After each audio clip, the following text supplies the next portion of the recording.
کیا وہ سچ میں ڈرگ ایکسپورٹر تھا یا سچ کچھ اور ہے جو ہمیں نہیں بتایا گیا؟ 400 سے زیادہ چیزیں سے مارنے والا وہ شخص کیسے بنا تھا؟ اتنا بڑا ٹریکنگ جو کہ اپنی فیلڈ کا ماسٹر مائنڈ تھا، کیسے ایک چھوٹی سی غلطی اس کی زندگی کی آخری غلطی بنی؟ ایک غریب باپ کا بیٹا کس طرح 80% آف دنیا کو کنٹرول کرتا تھا؟ آج بات کرتے ہیں اس شخص کی جو اپنے خلاف ہر بولنے والی آواز کو چپ کروا دیتا تھا، چاہے وہ کوئی پولیٹیشین ہو، جج یا پھر جرنلسٹ۔ پابلو اسکوبار دسمبر 1948 کو کولمبیا میں میلڈینز کے 45 کلومیٹر دور ایک چھوٹے سے گاؤں انگرو میں پیدا ہوا تھا۔ اس کا باپ ایک فارمر جبکہ اس کی مدر ایک اسکول ٹیچر تھی۔ پابلو ایجوکیٹڈ نہیں تھا، اسے اسکول سے باہر نکال دیا گیا تھا۔ اس کے بعد سے اس نے کرمنل وارڈ میں قدم رکھنا شروع کر دیا تھا۔ پہلے وہ گاڑیاں چوری کرتا تھا اور زیادہ قیمت پر بیچ دیا کرتا تھا۔ پابلو اسکوبار امیر خاندان کے افراد کو کڈنیپ کرتا تھا اور بدلے میں بہت سارا پیسہ مانگتا تھا۔ 1970 کی دہائی میں جب وہ مکمل طور پر منشیات کی بزنس میں نہیں آیا تھا، اسکوبار اور اس کی گروہ نے میڈیچن کے ایک بزنس ایگزیکٹو کو تاوان کے لیے اغوا کر لیا۔ اس کی اسٹریٹجی سیدھی تھی: امیر افراد یا خاندانوں کو نشانہ بناؤ اور ان سے باہری رقم کا مطالبہ کرو۔ ایک کہانی کے مطابق اس نے ایک موقع پر ایک معروف کاروباری شخص کے بیٹے کو اغوا کیا اور اس کے بدلے $10,000 مانگے۔ اسکوبار جو اس وقت بھی اپنی بے رحمی کے لیے جانا جاتا تھا، نے خاندان کو واضح طور پر بتایا کہ اگر پیسے وقت پر نہ پہنچائے گئے تو ان کے پیارے کو قتل کر دیا جائے گا۔ آخرکار تاوان ادا کر دیا گیا اور ملزم کو بحفاظت رہا کر دیا گیا۔ اس کامیاب واردات نے اسکوبار کو نہ صرف پیسے دیے بلکہ اسے یہ بھی احساس دلایا کہ وائلنس اور فیر کے ذریعے وہ لوگوں اور حالات کو اپنے حق میں کر سکتا ہے۔ یہ انتہائی اغوا کی وارداتیں اس کے مجرمانہ کاموں کی مالی امداد کا ذریعہ بنی، جس سے اسے زیادہ منافع بخش بزنس جیسے منشیات کی اسمگلنگ میں توسیع کرنے میں مدد ملی۔ تو رابرٹ ہڈ اپنی ارلی ایج میں، خاص طور پر جب وہ ایک پورا ڈرگ کنگ نہیں بن گیا تھا، اسکوبار نے اپنے آپ کو ایک لوکل ہیرو کی طرح پیش کیا۔ جب وہ چوری، کڈنیپنگ اور اسمگلنگ جیسے کرائمز میں شامل تھا، وہ رپورٹڈلی غریبوں کو پیسہ دیتا تھا اور کمیونٹی پروجیکٹس کو فنڈ کرتا تھا۔ اسی لیے کچھ لوگوں نے اسے رابن ہڈ فگر کے طور پر دیکھا، لیکن یہ نیریٹو اکثر اس کی وائلنٹ اور کرمنل ایکٹیویٹیز کو چھپاتا تھا۔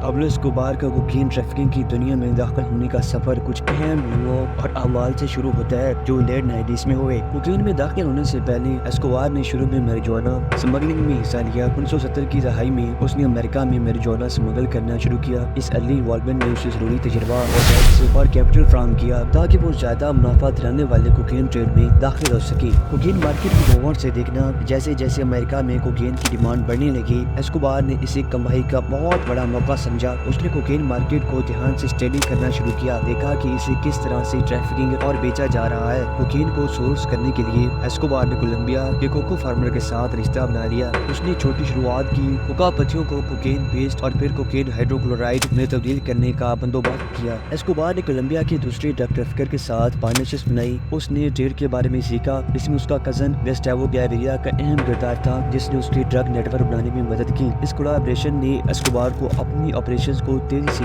بڑھانے کا موقع دیا۔ 1980 کے آغاز میں اسکوبار نے امریکہ میں ایک مضبوط ڈسٹریبیوشن نیٹ ورک تیار کرنا شروع کیا۔ اس نے شروع میں کوکین فلوریڈا میں اسمگل کیا، جو اس وقت ڈرگ کا بہت بڑا انٹری پوائنٹ تھا۔ اس نے مختلف طریقوں کا استعمال کیا۔ پابلو اسکوبار کا drug trafficking business late 90s میں شروع ہوا اور تیزی سے اتنا منافع دلانے والا کرمنل انٹرپرائز بن گیا کہ یہ تاریخ کا سب سے منافع دہ کرمنل بزنس میں سے ایک بن گیا۔ پہلے وہ ماریجوانا اسمگل کرتا تھا، لیکن جب اس نے دیکھا کہ امریکہ میں کوکین کی ڈیمانڈ بڑھ رہی ہے تو اس نے کوکین ٹریڈ میں داخل ہونے کا فیصلہ کیا۔ اسکوبار نے میڈیجن کارٹل قائم کیا، جو کوکین مارکیٹ میں ڈومیننٹ فورس بن گیا تھا، جو امریکہ میں اسمگل ہونے والے کوکین کا 80% کو کنٹرول کرتا تھا۔ اس نے ایک ویسٹ ڈسٹریبیوشن نیٹ ورک تیار کیا جو کولمبین کوکا فارمرز اور امریکن ڈسٹریبیوٹرز کے ساتھ کنیکشنز پر مبنی تھا، اور مختلف اسمگلنگ طریقوں کا استعمال کیا، جیسا کہ پلینز، بوٹس اور ایون سب میریز ڈرگز کو ٹرانسپورٹ کرنے کے لیے۔ اسکوبار کے آپریشنز نے بلینز آف ڈالرز کا ریونیو جنریٹ کیا، جس نے اسے کولمبیا اور گلوبلی طور پر سگنیفیکنٹ پاور اور انفلوئنس دیا۔ اس کا بزنس ماڈل ایکسٹریم وائلنس اور انٹیمیڈیشن سے بھرا ہوا تھا۔ اس نے روتھلیس ٹیکٹکس جیسے کہ اساسینیشنز اور بامبنگز کا استعمال کیا تاکہ وہ اپنے رائیولز کو ختم کر سکے اور لا انفورسمنٹ اور پبلک میں ڈر پیدا کر سکے۔ اس بروچل اپروچ نے اسے ڈرگ مارکیٹ میں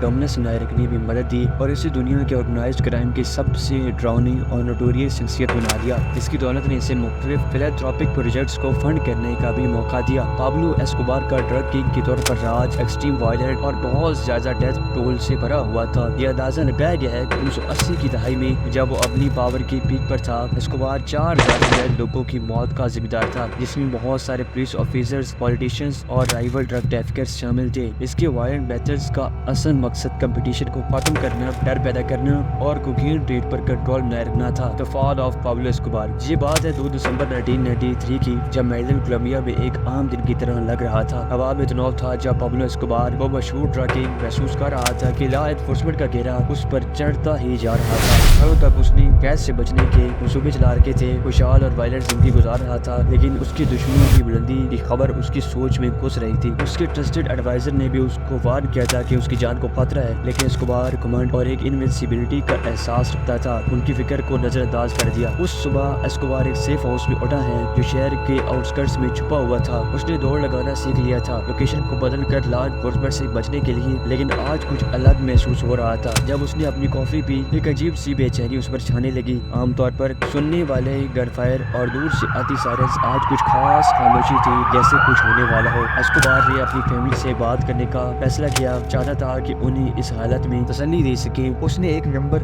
ڈائل کیا جو اس نے ہزاروں دفعہ پہلے استعمال کیا تھا، لیکن اس سے یہ نہیں پتا تھا کہ یہ ایک فون اس کی قسمت کا فیصلہ کرنے والا ہے۔ سائے میں کولمبیا اتھارٹیز اس کی کمیونٹیز کی مانیٹر کر رہی تھی، اور جب اس نے فون اٹھایا انہوں نے اس کی لوکیشن ٹریس کر لی۔ یہ کال جو تسلی دینے کے لیے کی گئی تھی، یہ خود اسے دھوکہ دے گئی۔ جیسے ہی اس نے کال ختم کی، ایسکوبار کو اس کی ایک ٹرسٹڈ آدمی سے الرٹ ملا جو ایریا کا جائزہ لے رہا تھا۔ وہ لوگ نزدیک آ رہے ہیں، پابلو سے اس نے کہا۔ اس کی آواز میں بے چینی تھی۔ بغیر کسی دیر کے ایسکوبار نے ایکشن لینے کا فیصلہ کیا، اندھیرے سے وہی کوریڈورز میں دوڑتا چلا گیا۔ اس کا دل ایڈری لائن سے دھڑک رہا تھا۔ وہ ایک ایسا آدمی تھا جو خطرے کی عادت ڈال چکا تھا، لیکن آج ایک وسکرل انسٹنٹ نے اسے بھاگ کر نکلنے کی صلاحیت دی۔ تھوڑی دیر بعد آس پاس ایک بڑی خاموشی چھا گئی۔ اچانک ہیلی کاپٹرز کی آواز نے ہوا میں کوش دی، جس کے بعد گن فائر کا تھنڈریس شور سنائی دیا گیا۔ پولیس آ گئی تھی، ان کی اسٹریٹجی بہترین اور ان کی فورس بہت تھی۔ جب گولیاں برس رہی تھی، ایسکوبار کو پتا تھا کہ اسے بھاگ جانا چاہیے۔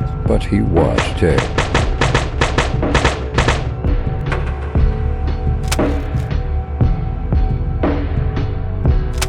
پابلو ایسکوبار مس ایفیکٹس۔ میریلینڈ کے سائے میں جہاں دولت کا جادو اور وائلنٹ کا سایہ ساتھ ساتھ چلتا تھا، پابلو ایسکوبار نے انڈر ورلڈ کا کنگ بن کر راج کیا۔ اس کی زندگی اور وراثت کے ارد گرد جو افسانے تھے، انہیں ایک ایسے آدمی کا تصور پیدا کیا ویرل کے درمیان لاتے ہیں، لیکن اس چمکدار فیسٹ کے نیچے ایک اندھیرا زیادہ کمپلیکس حقیقت چھپی ہوئی تھی۔ کہانیاں عوام میں گھوم رہی تھی، کچھ لوگوں نے اسے ایک ماڈرن ڈے رابن ہوڈ کی طرح دیکھا، ایک بیرولنٹ شخص جو غریبوں کے لیے سکولز اور گھر بناتا تھا۔ لیکن کیا یہ تصور صرف اس کی اصل نیت کا ایک دھوکہ تھا؟ جب اس نے کمیونٹی پروجیکٹس میں انویسٹ کیا، یہ عمل اکثر لوگوں کے بیچ لائلٹی بنانے کے لیے کیا تھا۔ اس کے پیچھے سے خون سے بھرے ہاتھ کو چھپاتے ہوئے اس کی بے پناہ دولت کی کہانیاں بڑھ رہی تھیں، بریڈ منی اور رات کے ہاتھوں کھوئی گئی امیری کی کہانیاں۔ لیکن اصل سچائی زیادہ پیچیدہ تھی، ایک vast network of investments اور منی لانڈرنگ جو اس کی دولت کو، اس کی امپائر کو پھیلانے میں مددگار تھا۔ جیسے ہی وہ پاور کی طرف بڑھ رہا تھا، ایسکوبار کو انوینسیبلٹی کی کہانی جلب لینے لگی۔ لوگوں نے مانا کہ وہ ہاتھ نہیں لگا سکتا، اپنے ارادے سے قائد سے بچانے کی صلاحیت رکھتا ہے، لیکن اصل میں یہ زندگی بہت خطرناک تھی۔ وہ ایک ایسا آدمی تھا جو ہمیشہ خوف میں جیتا تھا۔ اس کا پیرانویا اسے بار بار جگہ بدلنے پر مجبور کر رہا تھا، اور اسے ایک ویب آف انفارمیٹس پر ریلے کرنے پڑتا تھا۔ اس کی زندگی ایک ہائی اسٹیکس گیم بن گئی تھی، ایک تھرلنگ چیز جسے